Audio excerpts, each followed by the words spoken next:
తన గురించి నువ్వు నిజం చెప్పలేనప్పుడు ఎందుకు తనని ఇక్కడికి తీసుకొచ్చావు? చెప్పు, నోరు తెరిచి సమాధానం చెప్పు.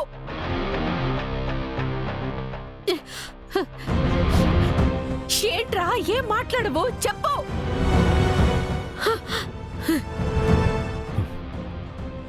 అమ్మా, నువ్వు అడిగిన ప్రతిదీ కరెక్టే, కానీ నేనెందుకు నిజం చెప్పలేదంటే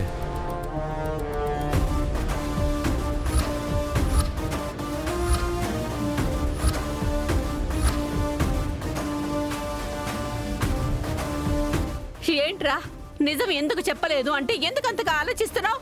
చెప్పు. అమ్మా, అందరికీ నిజం చెప్పే ముందు నేను కొన్ని విషయాల గురించి క్లారిటీ ఇవ్వాలి, అందుకే అలా చెప్పాను. ఏ విషయాల్లో క్లారిటీ ఇవ్వాలి నువ్వు? సహస్ర గురించి.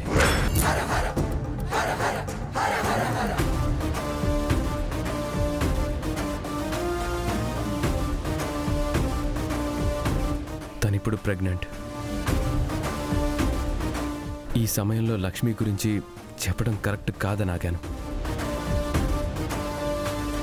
అసలు సహస్ర విషయంలో నేనే తప్పు చేయలేదని క్లారిటీ వచ్చిన తర్వాత లక్ష్మి గురించి అందరికీ చెప్తే ఇంకా ఎవరికి ఎలాంటి క్లారిటీలు సంజాయిషీలు ఇవ్వక్కర్లేదని నేను నిజం చెప్పలేదమ్మా.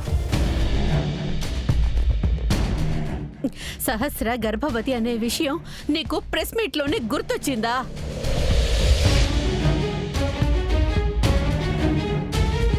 ఇదే సంగతి లక్ష్మిని వాళ్ళ నాన్న తీసుకెళ్లిన రోజు నీకు తెలీదా?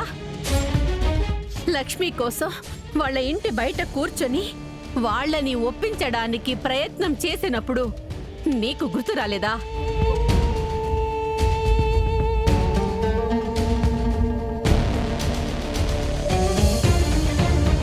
ఆ ఊరి పంచాయతీలో వాళ్ళ నాన్నని ఒప్పించి లక్ష్మిని బాగా చూసుకుంటానని మాట ఇచ్చినప్పుడు నీకు ఈ మాట గుర్తు రాలేదా?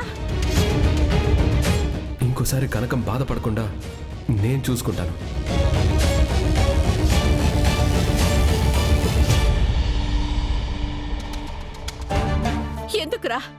ఎందుకురా అమాయకురాల్ని ఇక్కడికి తీసుకొచ్చి మళ్ళీ ఈ నరకంలోకి నెడుతున్నావు? అసలు నీకు సహస్ర గురించి ఆలోచన ఉన్నట్టయితే లక్ష్మిని వాళ్ళ ఊర్లోనే వాళ్ళ నాన్నతోనే వదిలేసి రావాల్సింది. ఎందుకురా ఇక్కడికి తీసుకొచ్చి ఎందుకురా మోసం చేస్తున్నావు? ఇప్పుడు నువ్వొక్కడివే కాదు, నన్ను కూడా లక్ష్మి విషయంలో వాళ్ళ ముందు మోసగత్తని చేసావురా. ఒకవేళ ఆదికేశవ్ గారు తన కూతురి కోసం ఇక్కడికి వస్తే ఏం సమాధానం చెప్తావు?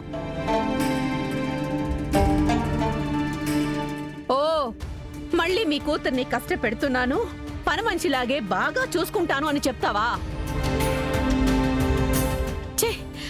అసలు ఆయనకి మనం మొహం చూపించగలవా? ఈసారి ఏం జరిగినా నువ్వు నీ భార్య లక్ష్మిని వదులుకోవాలి. తన ప్రేమని వదిలేయాలని గుర్తుంచుకో.